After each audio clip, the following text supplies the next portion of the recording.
একটি জাতি যাদের সব কিছু কেড়ে নেওয়া হয়েছিল, তাদের ঘর বাড়ি ধ্বংস হয়েছিল, তাদের সন্তানদের চোখের সামনে থেকে ছিনিয়ে নিয়ে যাওয়া হয়েছিল, এমনকি তাদের সবচেয়ে পবিত্র নিদর্শন, যেটি দেখলে তাদের বুকে সাহস আসত, সেটিও শত্রুরা লুট করে নিয়ে গিয়েছিল। সেই ভেঙে পড়া জাতি একদিন তার নবীর কাছে ছুটে গেল। তারা বলল, আমাদের জন্য একজন রাজা ঠিক করে দিন, আমরা আল্লাহর পথে যুদ্ধ করব, আমরা আমাদের সব কিছু ফিরিয়ে আনব। কিন্তু তাদের নবী তাদের চিনতেন।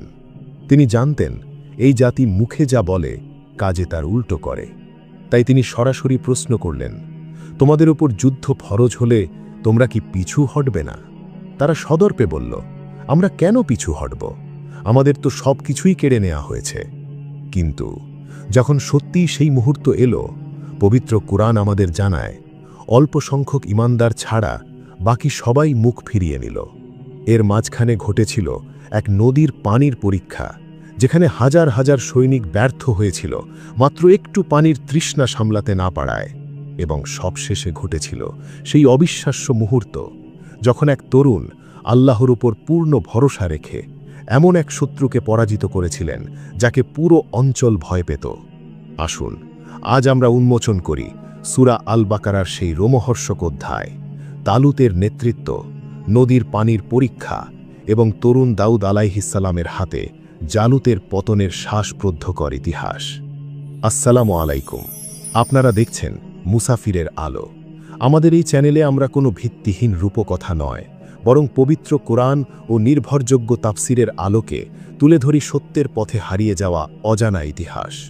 আমরা কোরআনে যা আছে তা কোরআনের কথা হিসাবে, তাফসিরে যা আছে তা তাফসিরের বর্ণনা হিসাবে এবং ঐতিহাসিক সূত্রে যা পাওয়া যায় তা ঐতিহাসিক বর্ণনা হিসাবে স্পষ্টভাবে আলাদা করে উপস্থাপন করি, যাতে আপনারা সঠিক জ্ঞান পান। মূল পর্বে প্রবেশের আগে বিনীত অনুরোধ, চ্যানেলটি সাবস্ক্রাইব করে বেল আইকনটি বাজিয়ে দিন, যাতে ইসলামের অজানা ও হৃদয়স্পর্শী ইতিহাস সবার আগে আপনার কাছে পৌঁছায়। চলুন ফিরে যাওয়া যাক হাজার বছর আগের সেই উত্তাল সময়। এই ঘটনা বুঝতে হলে আমাদের প্রথমে সেই সময়ের প্রেক্ষাপট বুঝতে হবে। মহান আল্লাহ তাআলা বনী ইসরায়েলকে সমগ্র জগতের ওপর শ্রেষ্ঠত্ব দিয়েছিলেন। তাদেরকে দিয়েছিলেন একের পর এক নবী, দিয়েছিলেন তাওরাতের মতো মহাগ্রন্থ, দিয়েছিলেন ফেরাউনের অত্যাচার থেকে মুক্তি, সমুদ্র চিরে দিয়েছিলেন তাদের জন্য পথ, মেঘ দিয়ে ছায়া দিয়েছিলেন, আকাশ থেকে মান্না ও সালোয়া নাজিল করেছিলেন। এত কিছুর পরেও এই জাতি বারবার আল্লাহর অবাধ্য হয়েছিল। হযরত মুসা আলাইহিসসালামের পর বহু শতাব্দী পেরিয়ে গেছে। বনী ইসরাইল ধীরে ধীরে আল্লাহর পথ থেকে বিচ্যুত হতে লাগল। তারা আল্লাহর বিধান ভুলে যেতে লাগল। পাপাচার, অন্যায় আর অবাধ্যতা তাদের জীবনের অংশ হয়ে দাঁড়ালো। কিন্তু এত কিছুর মাঝেও তাদের কাছে একটি জিনিস ছিল, যেটি তাদের শক্তি ও সাহসের শেষ ভরসা। সেটি ছিল তাবুতে সাকিনা, অর্থাৎ প্রশান্তির সিন্দুক। এটি ছিল একটি পবিত্র সিন্দুক, যার কথা স্বয়ং পবিত্র কোরআনে উল্লেখ করা হয়েছে। এই সিন্দুকের ভেতরে কি ছিল? পবিত্র কোরআনের ভাষায় এতে ছিল তাদের রবের পক্ষ থেকে সাকিনা, অর্থাৎ প্রশান্তি, এবং মুসা ও হারুন আলাইহিমাসসালামের পরিবার যা রেখে গিয়েছিলেন তার কিছু পবিত্র অবশিষ্ট। তাফসিরে ইবনে কাসিরে বর্ণিত হয়েছে যে এর মধ্যে ছিল তাওরাতের ফলকসমূহের অবশিষ্ট, হযরত মুসা আলাইহিসসালামের লাঠি এবং আরও কিছু নিদর্শন।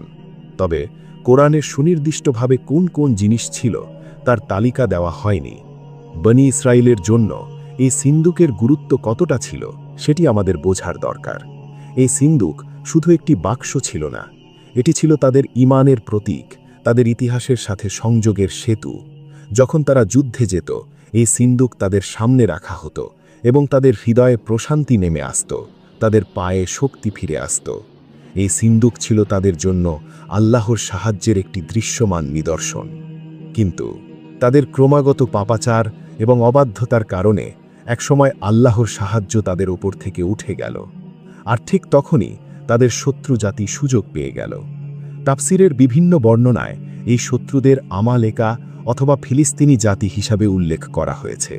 তবে একটি বিষয়ে সকল মুফাসসির একমত, তাদের সেনাপতির নাম ছিল জালুত। সে ছিল তার সময়ের সবচেয়ে ভয়ঙ্কর এবং তাফসিরের বর্ণনা অনুযায়ী অত্যন্ত শক্তিশালী ও বিশাল দেহী এক যোদ্ধা। জালুতের বাহিনী ঝড়ের মতো আছড়ে পড়ল বনি ইসরায়েলের ওপর। যুদ্ধের পর যুদ্ধ বনি ইসরায়েল পরাজিত হতে লাগল। তাদের জনপদ একের পর এক পতন হতে লাগল। ঘর বাড়ি জ্বালিয়ে দেওয়া হলো। মানুষকে তাদের নিজেদের ভিটে মাটি থেকে উৎখাত করা হলো। সবচেয়ে হৃদয় বিদারক ছিল তাদের সন্তানদের, তাদের ছেলে মেয়েদের বন্দি করে নিয়ে যাওয়া হলো। একজন মা বা বাবার কাছে এর চেয়ে বড় শাস্তি আর কি হতে পারে? আর তারপর ঘটল সেই চূড়ান্ত আঘাত। শত্রুরা তাদের সেই পবিত্র তাঁবুতে সাকিনা, তাদের শক্তি ও সাহসের শেষ ভরসা, সেই সিন্দুকটি ছিনিয়ে নিয়ে গেল। যে সিন্দুক দেখলে তাদের বুকে সাহস আসত, সেটি এখন শত্রুর দখলে। একটি জাতি সম্পূর্ণভাবে ভেঙে পড়ল, ছিন্নমূল, অপমানিত এবং দিশাহারা। এই চরম অন্ধকারের মাঝে আল্লাহ তাআলা তাদের কাছে একজন নবী পাঠালেন। পবিত্র কোরআনে সরাসরি তার নাম উল্লেখ করা হয়নি। কোরআনে কেবল বলা হয়েছে নাবিয়্যুহুম, অর্থাৎ তাদের নবী। তবে তাফসিরে ইবনে কাসির সহ প্রখ্যাত মুফাসসিরদের মতে তার নাম ছিল শামুইল, যাকে কিছু বর্ণনায় ইসমাইল বা শামায়েল নামে উল্লেখ করা হয়েছে। তিনি এলেন আল্লাহর পক্ষ থেকে পথ প্রদর্শক হিসাবে, এই ভেঙে পড়া জাতিকে আবার ঘুরে দাঁড়ানোর একটি সুযোগ দিতে। বনি ইসরায়েলের নেতারা দলে দলে তার কাছে এসে জড়ো হলো। তাদের চোখে মুখে ছিল যন্ত্রণা, কিন্তু কণ্ঠে ছিল দৃঢ়তার ভান। তারা আকুল আবেদন জানালো, হে আমাদের নবী, আমাদের জন্য একজন শক্তিশালী রাজা নিযুক্ত করুন, একজন সেনাপতি দিন আমাদের। আমরা তার নেতৃত্বে আল্লাহর পথে যুদ্ধ করব, আমাদের হারানো ভূমি ফিরিয়ে আনব, আমাদের বন্দী সন্তানদের মুক্ত করব। আমরা আর এই অপমান সহ্য করব না। তাদের নবী তাদের দিকে গভীরভাবে তাকালেন। তিনি এই জাতিকে চিনতেন। তিনি জানতেন এই সেই জাতি যাদের পূর্বপুরুষরা সমুদ্র পার হওয়ার পরপরই মূর্তি পূজকদের দেখে বলেছিল, আমাদেরও একটি উপাস্য বানিয়ে দিন। এই সেই জাতি যাদের বলা হয়েছিল পবিত্র ভূমিতে প্রবেশ করো, কিন্তু তারা অস্বীকার করেছিল। এই জাতির ইতিহাস ছিল কথা দিয়ে কথা না রাখার ইতিহাস। তাই পবিত্র কোরআনের বর্ণনা অনুযায়ী তিনি সরাসরি জিজ্ঞেস করলেন একটি অত্যন্ত গুরুত্বপূর্ণ প্রশ্ন। তোমাদের উপর যদি সত্যিই যুদ্ধ ফরজ করে দেওয়া হয়, তাহলে এমন তো হবে না যে তোমরা যুদ্ধ না করে পিছু হটবে? তারা প্রায় ক্ষুব্ধ হয়ে উত্তর দিল। তারা বলল, আমাদের কি হয়েছে যে আমরা আল্লাহর পথে যুদ্ধ করব না? আমাদের ঘর বাড়ি থেকে তাড়িয়ে দেওয়া হয়েছে, আমাদের সন্তানদের আমাদের কোল থেকে কেড়ে নেওয়া হয়েছে, আমাদের প্রতিটি রক্তবিন্দু চিৎকার করছে, যুদ্ধ করো, আমরা অবশ্যই যুদ্ধ করব।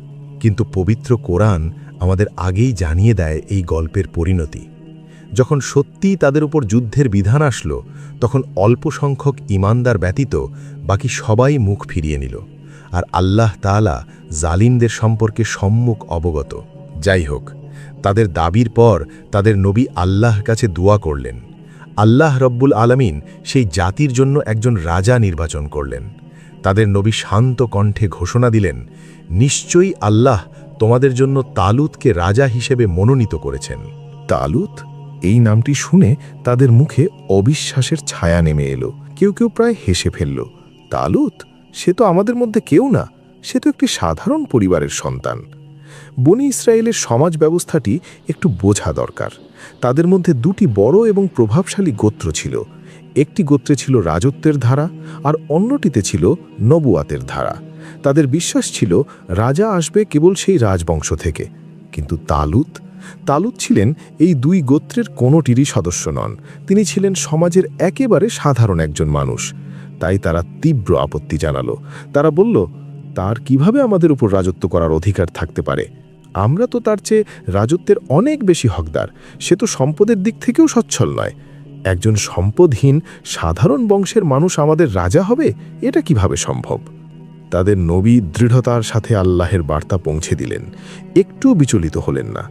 তিনি বললেন, আল্লাহ স্বয়ং তাকে তোমাদের উপর মনোনীত করেছেন এবং তাকে জ্ঞানে এবং শারীরিক শক্তিতে অন্যদের চেয়ে অনেক বেশি সমৃদ্ধ করে দিয়েছেন। আর আল্লাহ যাকে ইচ্ছা তার রাজত্ব দান করেন। আল্লাহ প্রাচুর্যময় এবং সর্বজ্ঞ। এই আয়াতটি নিয়ে একটু ভাবুন। আল্লাহ তাআলা কেন তালুতকে বেছে নিলেন? কোরআনের দুটি কারণ স্পষ্টভাবে বলা হয়েছে। এক, ইলম অর্থাৎ জ্ঞানের প্রশস্ততা। দুই, জিসাম অর্থাৎ দৈহিক শক্তি ও সামর্থ্য। আল্লাহ বলেননি তাকে বেছে নিয়েছেন তার বংশের কারণে, তার সম্পদের কারণে, তার পারিবারিক প্রভাবের কারণে, বরং একজন নেতার জন্য সবচেয়ে বেশি যা প্রয়োজন সঠিক নির্ণয় নেওয়ার জ্ঞান এবং সেই নির্ণয় বাস্তবায়ন করার শক্তি, এই দুটিই আল্লাহ তালুতকে দিয়েছিলেন। আমাদের সমাজেও আমরা প্রায়ই এই ভুলটি করি। আমরা মানুষকে বিচার করি তার পরিবার দেখে, তার ব্যাংক ব্যালেন্স দেখে, তার গাড়ি আর বাড়ি দেখে। কিন্তু আল্লাহর দৃষ্টিতে মানুষের মূল্য তার বংশে নয়, তার ঈমান, জ্ঞান এবং সামর্থ্যে। বনি ইসরাইল এই সত্যটি মানতে পারেনি। আজকের পৃথিবীতেও আমরা অনেক সময় এই একই ভুল করছি। যাই হোক, বনি ইসরাইল তবুও সন্তুষ্ট হল না, তাদের মন মানছিল না। তাই তাদের নবী আল্লাহর পক্ষ থেকে একটি অকাট্য নিদর্শনের কথা ঘোষণা করলেন। তিনি বললেন, তালুতের রাজত্বের নিদর্শন হল তোমাদের কাছে সেই তাবুত ফিরে আসবে। হ্যাঁ, সেই পবিত্র সিন্দুক যেটি তোমাদের শত্রুরা ছিনিয়ে নিয়ে গিয়েছিল, সেটি তোমাদের কাছে ফিরে আসবে। সেই সিন্দুকে থাকবে তোমাদের রবের পক্ষ থেকে প্রশান্তি এবং মূসা ও হারুন আলাইহিমাস সালামের পরিবারের রেখে যাওয়া পবিত্র নিদর্শনসমূহ। ফেরেশতারা সেই সিন্দুক বহন করে বনি ইসরায়েলের কাছে নিয়ে আসবেন। নিশ্চয়ই এতে তোমাদের জন্য সুস্পষ্ট নিদর্শন রয়েছে, যদি তোমরা সত্যিকারের মুমিন হয়ে থাকো। আল্লাহর কুদরতের সত্যি সেই অসম্ভব ঘটনা ঘটল যে সিন্দুক শত্রুরা নিয়ে গিয়েছিল, সেই পবিত্র তাঁবুতে সাকিনা ফিরে এলো। ফেরেশতারা সেই সিন্দুকটি বহন করে বনি ইসরায়েলের কাছে নিয়ে এলেন। চোখের সামনে হারিয়ে যাওয়া সেই পবিত্র নিদর্শন ফিরে আসা দেখে অবশেষে বনি ইসরায়েলের সন্দেহের দেয়াল ভেঙে পড়ল। তারা মেনে নিল, হ্যাঁ, তালুতই আমাদের রাজা। তালুত আল্লাহ কর্তৃক মনোনীত। তালুত দায়িত্ব গ্রহণ করলেন। তিনি একটি সেনাবাহিনী গঠন করলেন এবং জালুত ও তার শক্তিশালী বাহিনীর বিরুদ্ধে যুদ্ধযাত্রার ডাক দিলেন। বিপুল সংখ্যক বনে ইসরায়েল তার পতাকাতলে সমবেত হল। শুরু হলো সেই ঐতিহাসিক যাত্রা। কিন্তু যুদ্ধের ময়দানে পৌঁছানোর আগেই আল্লাহ তাআলা এক অত্যন্ত গুরুত্বপূর্ণ পরীক্ষার ব্যবস্থা করলেন। এবং এই পরীক্ষাটি ছিল সহজ, অত্যন্ত সহজ।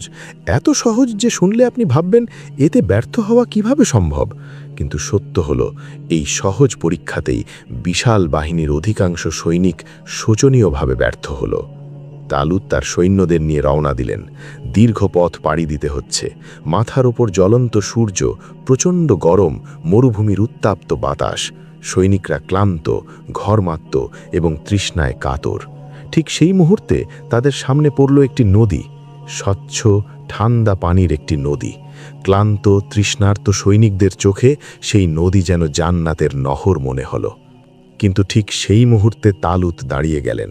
তিনি সমগ্র বাহিনীর উদ্দেশ্যে ঘোষণা করলেন, শোনো, আল্লাহ তাআলা এই নদীর মাধ্যমে তোমাদের পরীক্ষা নেবেন।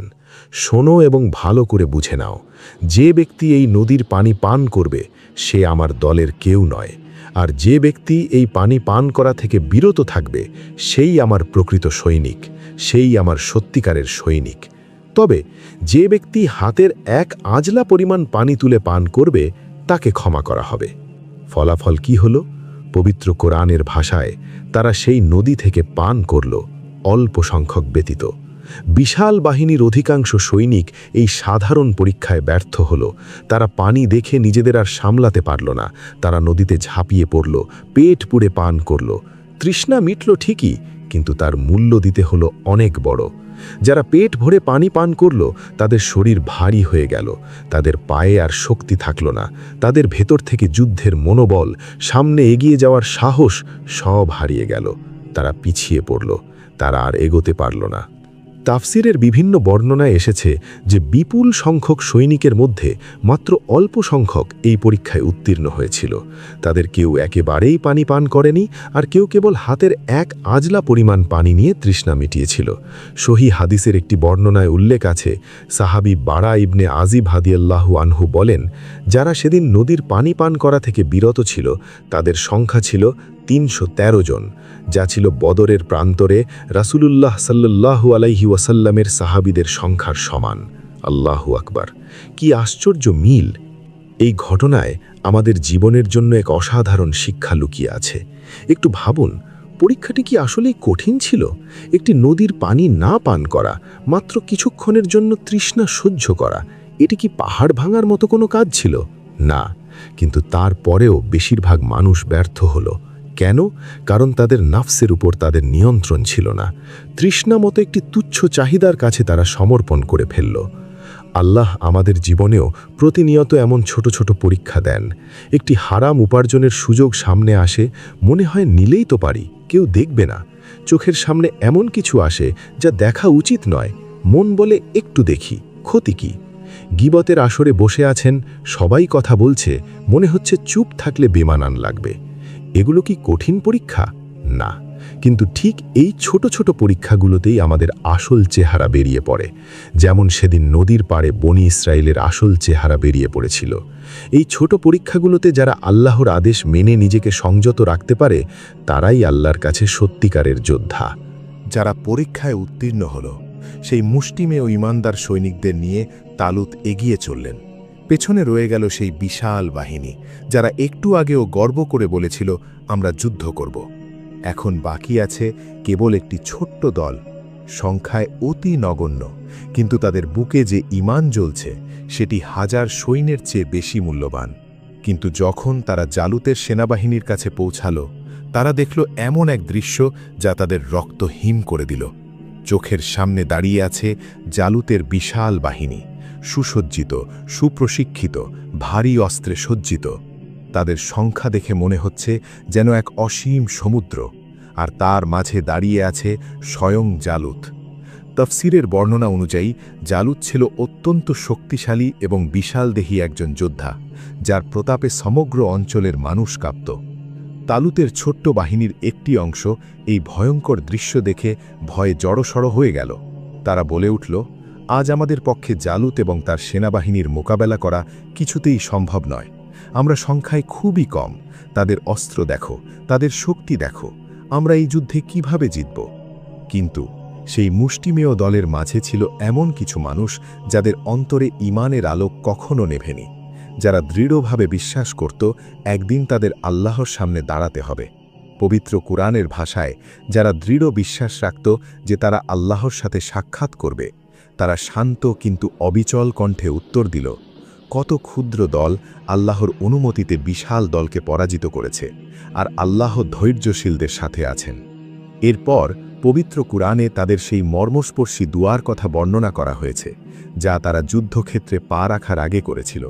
তারা আকাশের দিকে হাত তুলে আল্লাহর কাছে ফরিয়াদ করল, হে আমাদের রব, আমাদের উপর ধৈর্যের বৃষ্টি ঢেলে দাও, আমাদের পা সুদৃঢ় রাখো এবং কাফের সম্প্রদায়ের বিরুদ্ধে আমাদের সাহায্য করো। দুই বাহিনী মুখোমুখি হল। একদিকে জালুতের অগণিত প্রশিক্ষিত যোদ্ধা, ভারী বর্ম, বিশাল তরোয়ার, বর্ষা আর ঢাল। অন্যদিকে তালুতের মুষ্টিমেয় মুমিন সৈনিক, তাদের অস্ত্র সীমিত, তাদের রসদ সীমিত, তাদের সংখ্যা সীমিত, কিন্তু একটা জিনিস তাদের ছিল যা জালুতের কোনো সৈনিকের ছিল না, আল্লাহর উপর অবিচল তাওয়াক্কুল, এমন ঈমান যা পাহাড়ের চেয়েও দৃঢ়। তাফসির ও ঐতিহাসিক বর্ণনায় উল্লেখিত যে সেই উত্তপ্ত যুদ্ধক্ষেত্রে তালুতের সেনাদলের মধ্য থেকে এগিয়ে এলো এক তরুণ। সে ছিল বয়সে তরুণ, যুদ্ধক্ষেত্রের অভিজ্ঞ যোদ্ধাদের তুলনায় অনেক কম বয়সী এবং অনভিজ্ঞ। ঐতিহাসিক বর্ণনায় বলা হয়, তার হাতে কোনো ভারী তরোয়ার ছিল না, ছিল না কোনো বর্ম বা ঢাল। তার কাছে ছিল কেবল একটি সাধারণ গুলতি এবং কয়েকটি পাথর। সেই তরুণের নাম ছিল দাউদ। হ্যাঁ, সেই দাউদ আলাইহিসসালাম, যিনি পরবর্তীতে বনি ইসরায়েলের সবচেয়ে মহান এবং ন্যায়পরায়ণ রাজা হয়েছিলেন এবং আল্লাহর একজন সম্মানিত নবী হিসেবে মনোনীত হয়েছিলেন, যাকে আল্লাহ তাআলা দিয়েছিলেন জাবুর কিতাব, যার কণ্ঠে আল্লাহর জিকির শুনে পাহাড় ও পাখিরা একস্বরে তসবিহ পাঠ করত। কিন্তু সেদিন তিনি ছিলেন কেবল একটি অজানা, অচেনা তরুণ। তাফসীর ও ঐতিহাসিক সূত্রে বর্ণিত যে জালুত এই তরুণকে দেখে অবজ্ঞার দৃষ্টিতে তাকাল। সে ভেবেছিল, এ তো এক অনভিজ্ঞ বালক মাত্র, আমার সামনে দাঁড়ানোর যোগ্যতা তার কোথায়? কিন্তু জালুত জানত না, সেই তরুণের পেছনে দাঁড়িয়ে আছেন স্বয়ং আল্লাহ রব্বুল আলামিন। মানুষের শক্তি যেখানে শেষ, আল্লাহর কুদরত সেখানে শুরু। তরুণ দাউদের চোখে ছিল না কোনো ভয়, কোনো দ্বিধা, কোনো সংকোচ। তার হৃদয়ে ছিল আল্লাহর উপর পূর্ণ ভরসা। তিনি আল্লাহর উপর পূর্ণ তাওয়াক্কুল রেখে তার গুলতিতে একটি পাথর চড়ালেন এবং সেই পাথর ছুঁড়ে মারলেন জালুতের দিকে। আল্লাহর অসীম কুদরতে সেই ক্ষুদ্র পাথর তার লক্ষ্য ভেদ করল। তফসিরের বর্ণনায় বলা হয়, সেই ক্ষুদ্র পাথর জালুতের মাথায় আঘাত করো এবং সেই শক্তিশালী প্রবল প্রতাপশালী যোদ্ধা মুহূর্তের মধ্যে মাটিতে লুটিয়ে পড়ল। পবিত্র কুরআনে আল্লাহ তাআলা এই ঘটনাটি অত্যন্ত শক্তিশালী ভাষায় বর্ণনা করেন। তারা আল্লাহর অনুমতিতে তাদের পরাজিত করল এবং দাউদ জালুতকে হত্যা করল। আল্লাহু আকবার। যে জালুতের নাম শুনলে সমগ্র অঞ্চল কাঁপত, আল্লাহর ইচ্ছায় এক তরুণের হাতে তার সমস্ত দম্ভ, সমস্ত প্রতাপ ধুলোয় মিশে গেল। জালুতের বাহিনী আল্লাহর অনুমতিতে পরাজিত হল এবং মহান আল্লাহ তালুতের সেই মুষ্টিমেয় মুমিন বাহিনীকে গৌরবময় বিজয় দান করলেন। পবিত্র কুরআনে আল্লাহ তাআলা এই ঘটনার পর বলেন, আল্লাহ দাউদকে রাজত্ব ও হিকমত দান করলেন এবং তাকে যা ইচ্ছা তা শিক্ষা দিলেন। তিনি আরও বলেন, আল্লাহ যদি মানুষের একটি দলকে অন্য দল দ্বারা প্রতিহত না করতেন তাহলে পৃথিবী বিপর্যস্ত হয়ে যেত, কিন্তু আল্লাহ সমগ্র বিশ্ববাসীর প্রতি অনুগ্রহশীল। সম্মানিত দর্শক, সূরা আল বাকারার এই অংশটুকু যদি আমরা মনোযোগ দিয়ে পড়ি তাহলে এর ভেতরে আমাদের জীবনের জন্য অমূল্য কিছু শিক্ষা খুঁজে পাব। প্রথম শিক্ষা, নেতৃত্বের মাপকাঠি বংশ বা সম্পদ নয়। আল্লাহ সুবহানাহু ওয়া তাআলা স্বয়ং কুরআনে বলেছেন, তিনি তালুতকে বেছে নিয়েছেন জ্ঞানের প্রশস্ততা এবং দৈহিক সামর্থ্যের কারণে। তিনি তালুতকে বেছে নেননি তার পদবি, তার বংশ পরিচয় বা তার সম্পদ দেখে। আজকের সমাজে যখন আমরা কাউকে শুধু তার টাকা, গাড়ি বা পারিবারিক ক্ষমতা দিয়ে বিচার করি, তখন আমরা আসলে বনী ইসরায়েলের সেই একই মানসিকতার শিকার হচ্ছি। একজন প্রকৃত নেতার জন্য প্রয়োজন সঠিক জ্ঞান, দৃঢ় সিদ্ধান্ত গ্রহণের ক্ষমতা এবং সেই সিদ্ধান্ত বাস্তবায়ন করার সামর্থ্য। দ্বিতীয় শিক্ষা, আল্লাহর পরীক্ষা সবসময় কঠিন হয় না, কখনো কখনো তা হয় অতি সহজ। আর ঠিক সেই সহজ পরীক্ষাতেই আমাদের আসল রূপ ধরা পড়ে। ফোনে এমন কিছু ভেসে আসছে যা দেখা হারাম, চোখ ফিরিয়ে নেওয়া মাত্র কয়েক সেকেন্ডের কাজ, কিন্তু পারছেন না। এটি কি একটি নদীর পানির পরীক্ষা নয়? অফিসে একটু মিথ্যা বললেই লাভ বেশি, সত্য বলা কঠিন মনে হচ্ছে। পরীক্ষাগুলো সহজ, কিন্তু এই সহজ পরীক্ষাগুলোতেই আল্লাহ দেখেন কে তার প্রকৃত বান্দা আর কে শুধু মুখে মুমিন। আর সবচেয়ে বড় এবং সবচেয়ে শক্তিশালী শিক্ষা হল সংখ্যা নয়, উপকরণ নয়, ঈমানই আসল শক্তি। তালুতের মুষ্টিমেয় সৈনিক জালুতের বিশাল বাহিনীকে পরাজিত করেছিল। এক তরুণ আল্লাহর উপর ভরসা রেখে এমন একজনকে পরাজিত করেছিলেন যাকে পুরো অঞ্চল ভয় পেত। কোরআনের সেই চিরন্তন বাণী, কত ক্ষুদ্র দল আল্লাহর অনুমতিতে বিশাল দলকে পরাজিত করেছে, এই কথা শুধু অতীতের নয়, এটি প্রতিটি যুগের, প্রতিটি সময়ের সত্য। ইতিহাসের পাতায় পাতায় এই সত্য লেখা আছে। বদরের ময়দানে ৩১৩ জন সাহাবী ১,০০০-এর বেশি কুরাইশ যোদ্ধাকে পরাজিত করেছিলেন। কিভাবে? একই উত্তর, আল্লাহর উপর ঈমান এবং তাওয়াক্কুল। আজ পৃথিবীর নানা প্রান্তে মুসলিম